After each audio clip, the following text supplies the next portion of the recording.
Hello, good evening. My name is Andrew Westoby, and I'm delighted to welcome you to this Student to Stemettes webinar, Academia versus Industry.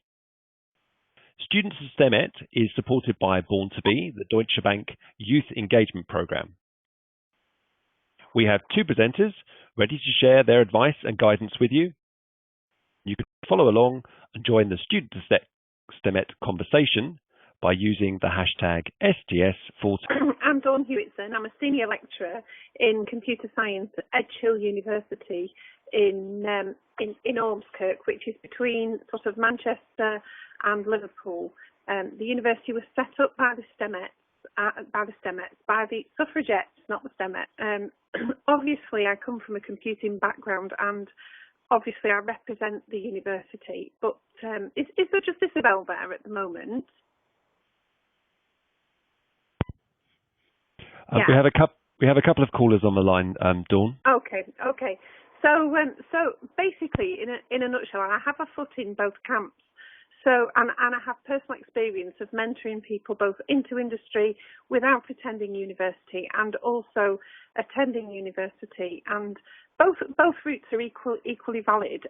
But what I will talk to Nick route, and then spent some time in industry, and then returned to academia at the end.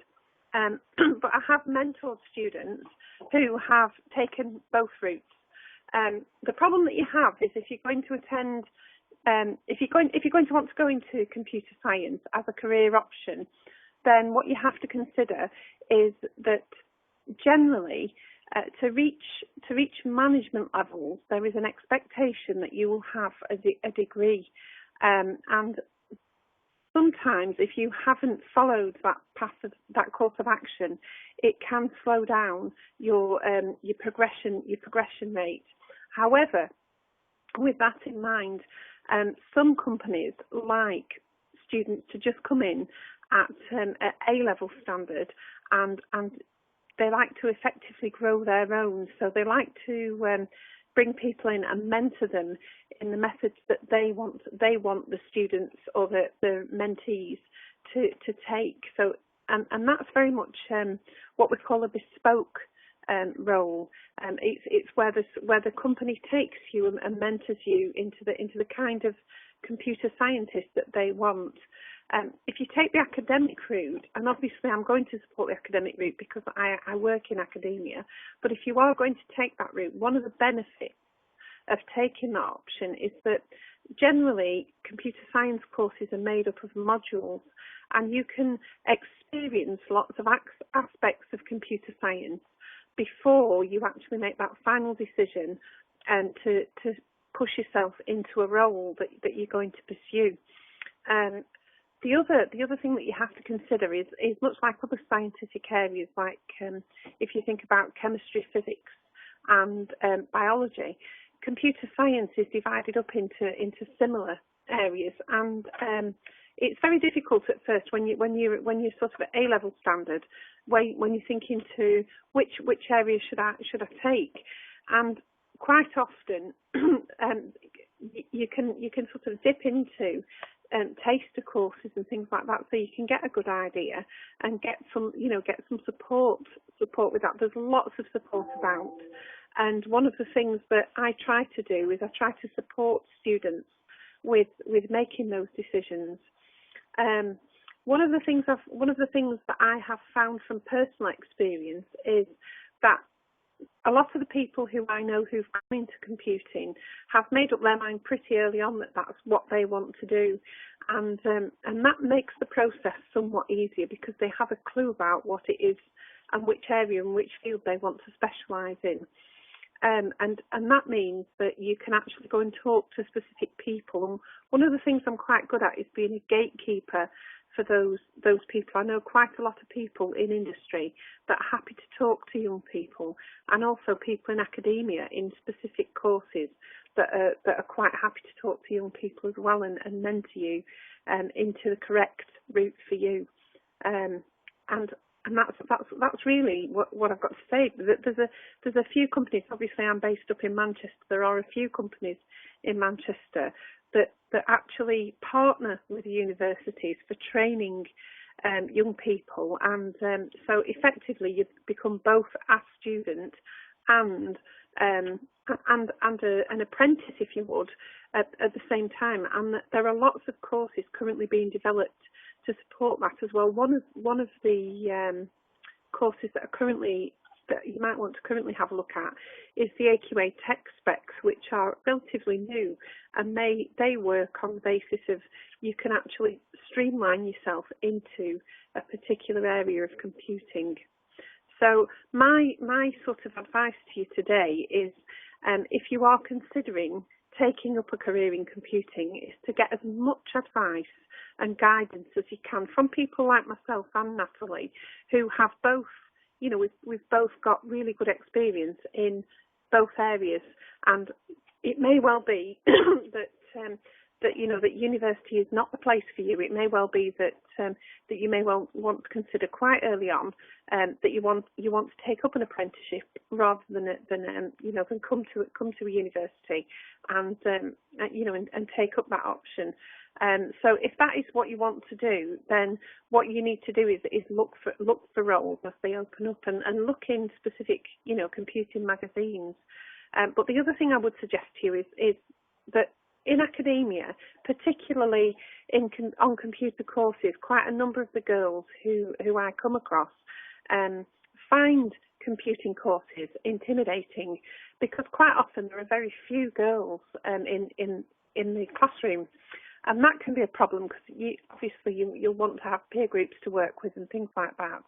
And I think universities are recognising this and opening up their doors and trying to make it so that you feel comfortable in the classroom, and that there are lots and lots of female role models, certainly, that are around. And particularly in the university that I work in, there are a number of female lecturers in the computing department that are happy to provide support and guidance for people who are considering taking the academic computing route. Okay, so that's me, and my details are up on the slides. And one of the things that you might want to think about is, where do you want to be in the world of computing? Do you want to be somebody who is a developer, or do you want to be somebody who maybe manages projects, or, what is it you want to work in networking? That there are all kinds of areas to go in, and quite often you don't know until you've experienced them whether or not that is what you want to do.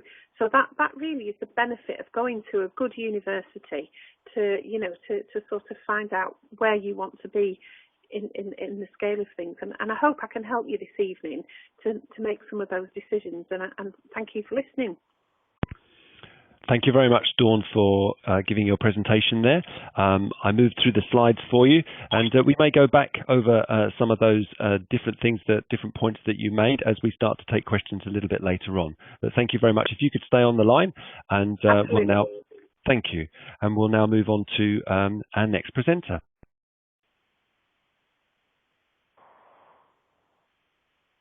Hi, everyone. Hi, I'm Natalie Haigh. I run, with my partner and another colleague, a small software company and a technical consultancy business in the UK, although I'm currently in Spain. But most of my customers are in the UK, Canada, Switzerland and Germany. So pretty European, I would say. I spend most of my days coding Java and trying to explain to people how their printers work. So that's me. I'm really interested in what Dawn was saying about how vast the computing world is and how many different options there are. I mean, myself, I've been through quite a different number of roles within computing. I actually went to university, and Dawn, you really touched home with me when you said about girls in the lecture hall. For me, there was 5 girls on my course and about 120 men. So it was a really kind of big difference. And also for me, when I went, I'm not a natural born nerd. I'm not very techy kind of by nature, and I didn't grow up surrounded by gadgets and gizmos. When I went to university, I knew nothing, absolutely nothing about computers. And it was a really, really big shock. For me, I would say that sort of the biggest learning that I had, and I continue to try and take that with me, is feel the fear and do it anyway. because I was absolutely terrified when I went to university. There was lecture halls full of men that knew exactly what they were doing. They had these things called laptops, which I'd never even seen before, and they coded in these things that I thought were foreign languages. But I stuck with it, and you just have to keep sticking with it, and that's the thing that I learn. And even now, even though I've been doing this for quite a long time, I still find things that are challenging, things that are completely new, because the industry and the technologies we use evolve so quickly that you're always behind if you're not keeping up with it. So for me, this is, really important. Don't get scared. It's okay to be scared because you're learning something. So as soon as you think, I don't know that, and you start to feel that sense of fear, that's amazing. Grab hold of that and say, brilliant, now I've got the opportunity to learn something. So that's kind of my advice to you, would be like, put yourself in the zone where you don't know everything, because then you're going to learn something. That's something I try and do myself with work, and it's also something I do in my personal time. I'd like to rock climb in my personal time. So yeah, so feel the fear and then do it anyway. Okay, so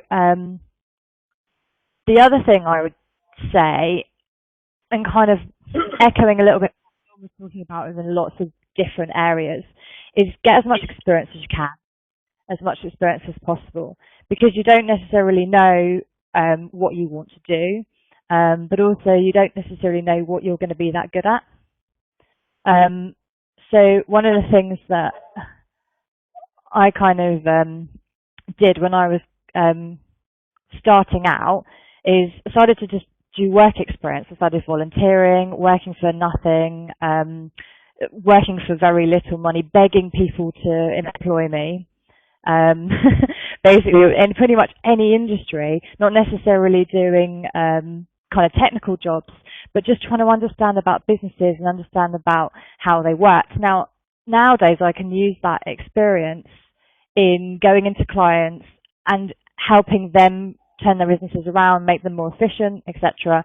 And I use technology to do that, but my understanding of businesses come from the fact that I've, worked in a mail order department, that I've dealt with people's accounts, that I've spoke to people over the phone, that I've done ordering and booking and travel management and, worked in car rental, just as much as possible just to get the experience. He would say to me that I actually went and worked for Procter & Gamble for a few years, and people say to me, you're really lucky you got into this really big company, especially because the university that I went into didn't employ from the company doesn't employ from the university that I went into. So I kind of wheeled my way in to get an interview for this for the company, and they said, we don't take from your university, but they were impressed with my work experience, and I just often wouldn't take no for an answer. And so I'd say that to you guys, it doesn't matter where you are, where you've come from, you can just try as much as possible to make opportunities, to create things where you can say, that's going to go on my CV. And for me, when I was growing up, it was about how do I get as much as possible on my CV, because I knew that I didn't have the best kind of background. I didn't have rich relatives or people who can give me, the kind of leg up, or didn't know anybody particularly. So I just tried to kind of make as much opportunity as possible. Also, when I worked for the big company, one of the opportunities that they gave me was to go to Germany to work for a manufacturing plant. Now, I didn't speak German, so for me this is absolutely terrifying. However, it was probably one of the most difficult experiences of my life, because I don't speak German. In fact, I still don't speak German, and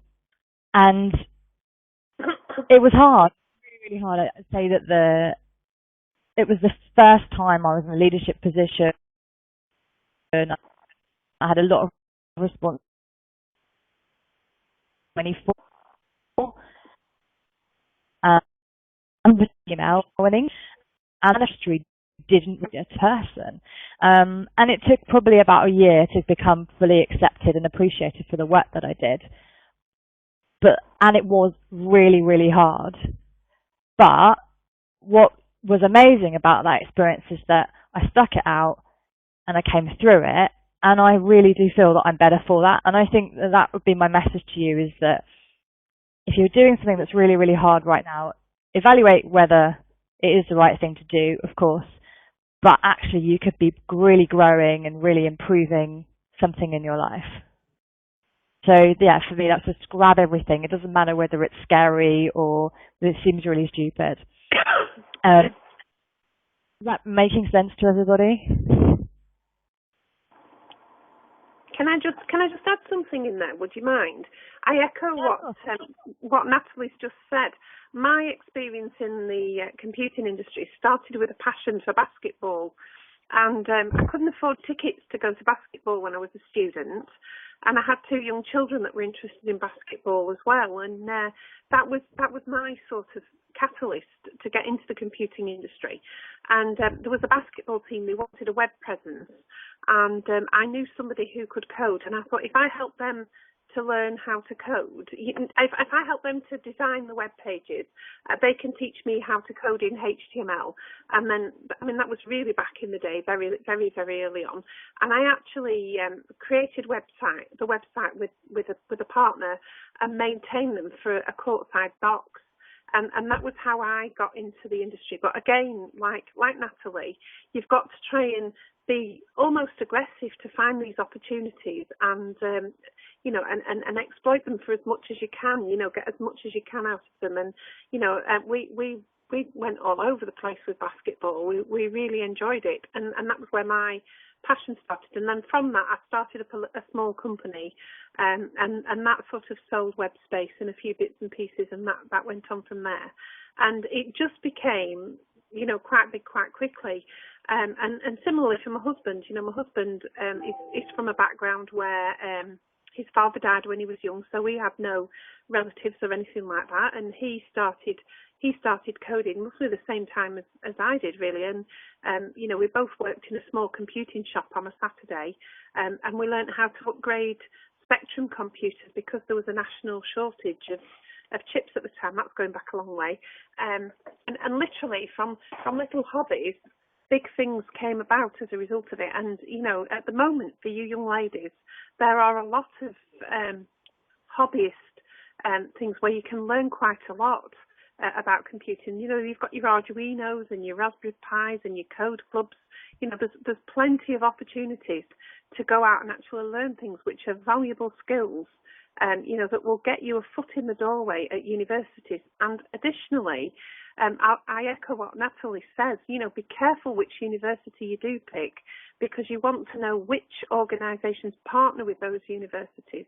If that's the kind of, if you've got an end goal in mind of somewhere where you would like to work, find out who they sponsor and where they sponsor events. And it's not difficult to do that. It's quite easy to find that information out with the internet these days. And go along that avenue, because if you've made your mind up the kind of things that you'd like to do already, if you're indecisive, then go and find a good sort of course and get lots of experience of doing different things, and make sure that you exploit every opportunity absolutely to the max.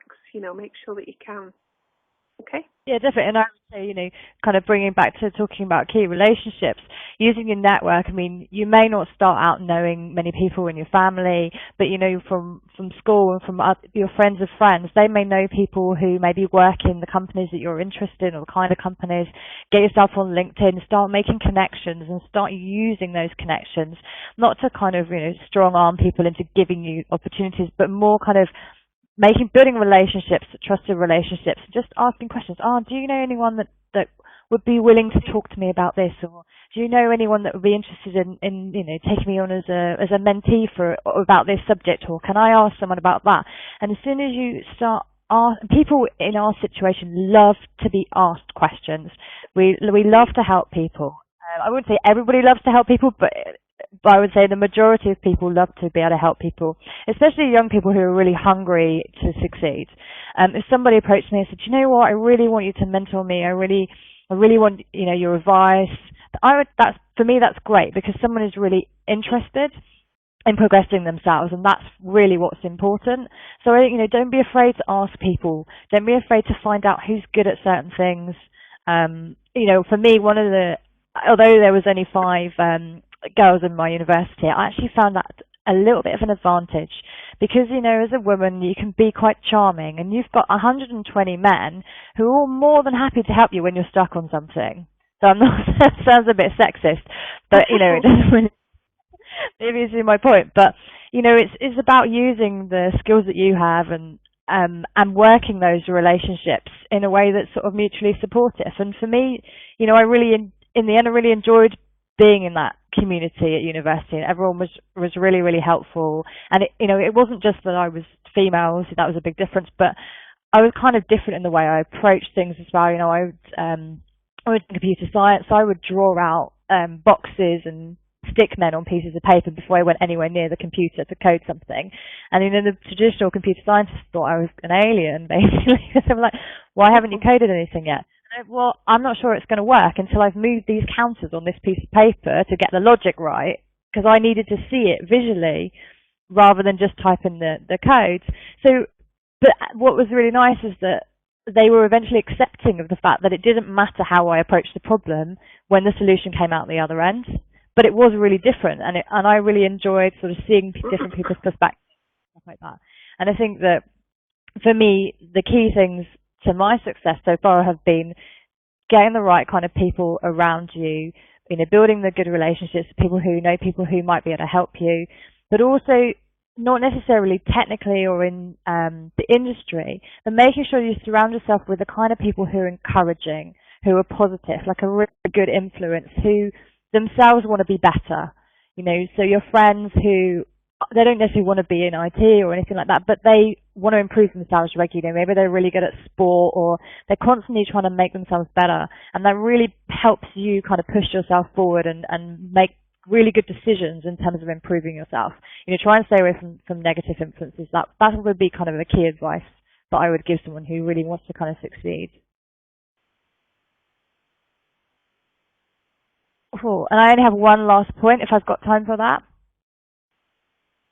I think I make it ask away. It's kind of following on from what you said, Dawn, about continuing to learn. You talked about Raspberry and Pi and everything like that.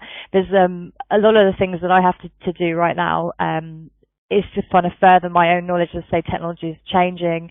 New kind of versions of development software is coming out all the time.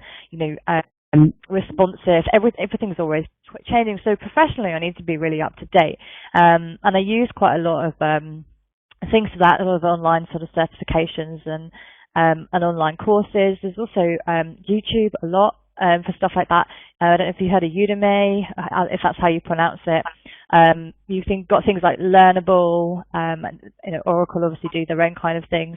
There's a lot of stuff out there that's often free or cheap that's available that you can kind of use to just kind of keep learning. Even now I learn every day something new.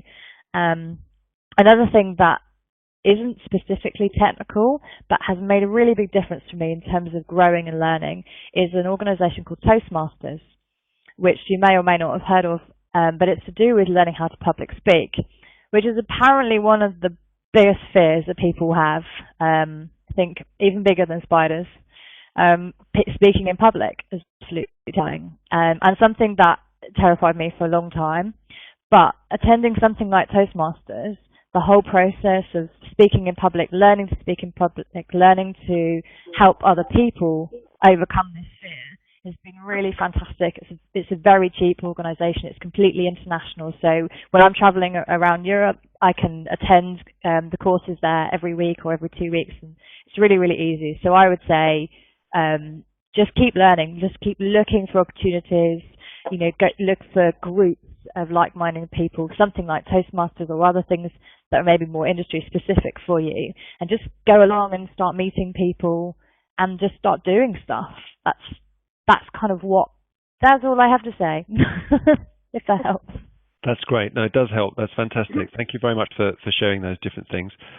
We had a question asked while you were talking, Natalie, about perhaps how you started in computer science. How did you get into computer science? So it's going to sound rather funny, but when I was an early teenager, and maybe even 12, my kind of family got into financial trouble. My dad lost his job, and I was really, I'm the oldest girl of three, and I was really affected by that.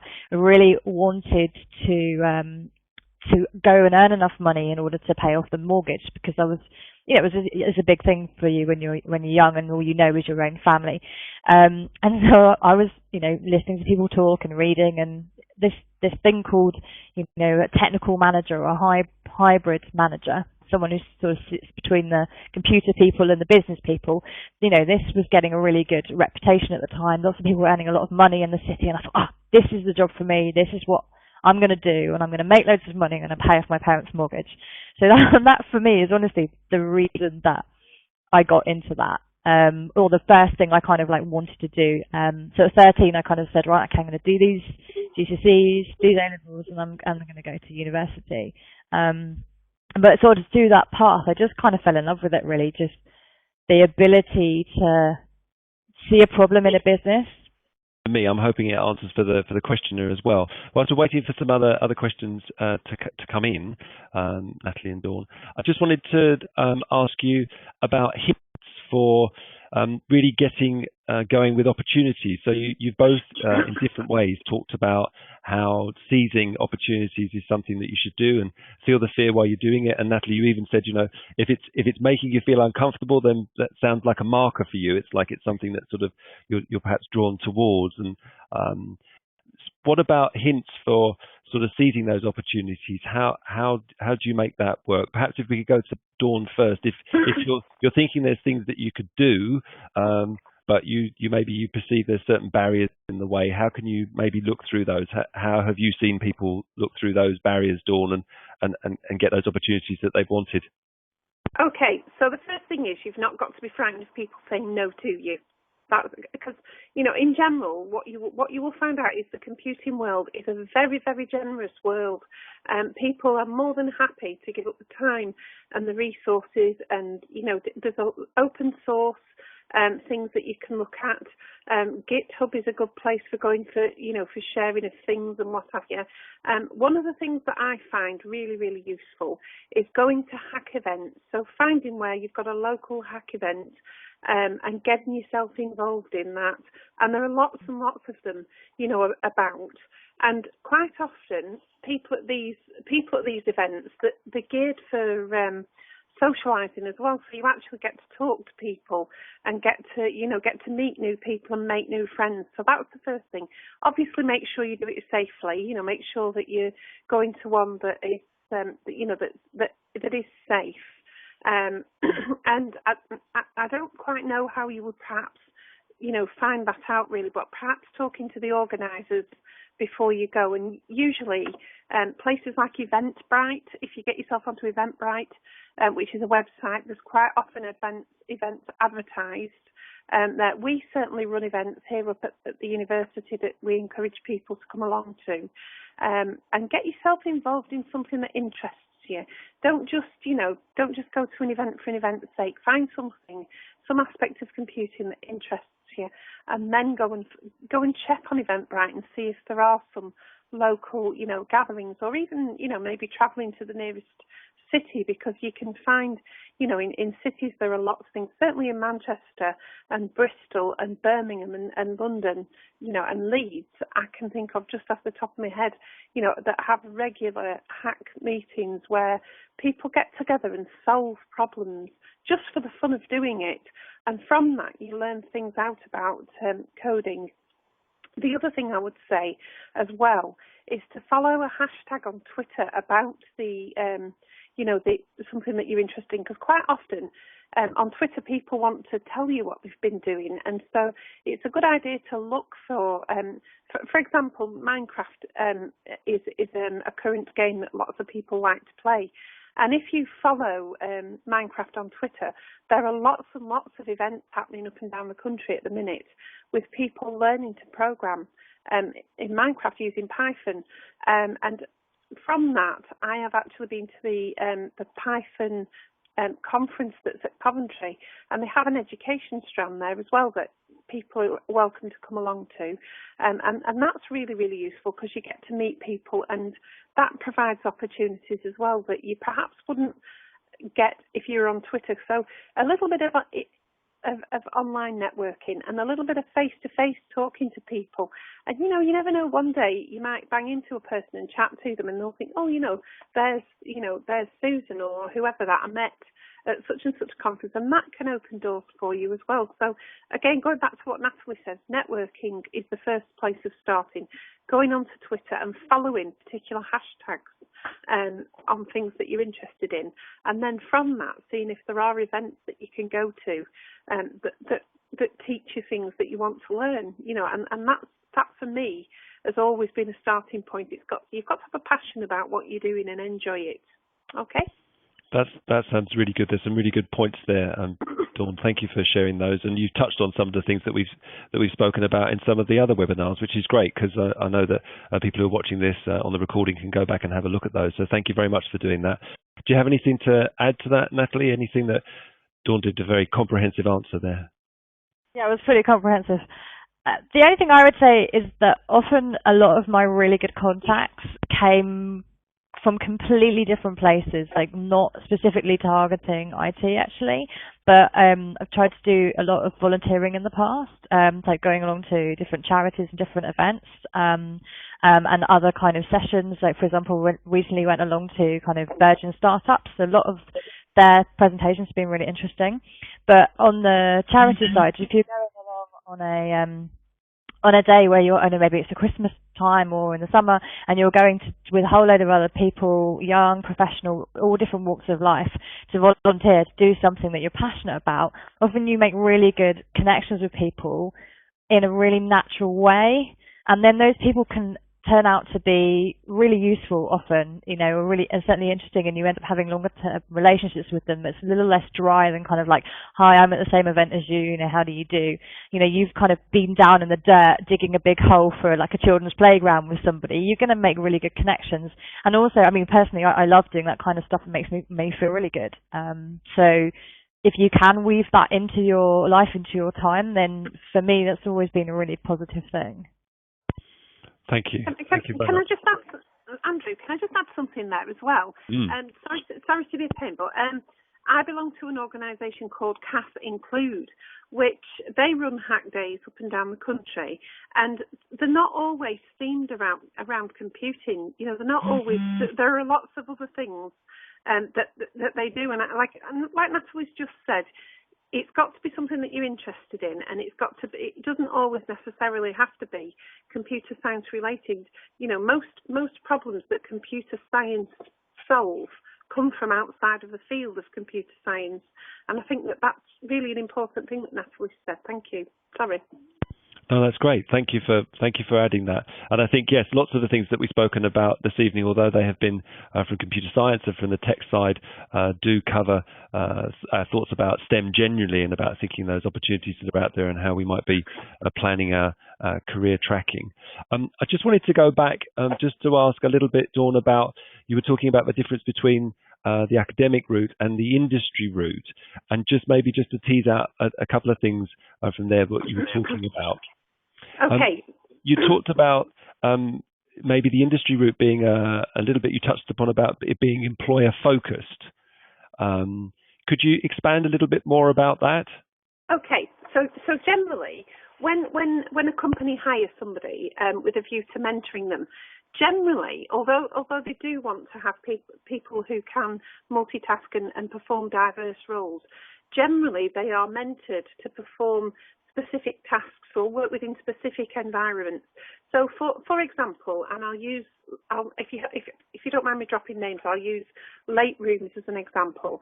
They take on people who are not sort of university qualified. They have done in the past, and mentored them to work in the environment that they want them to work in.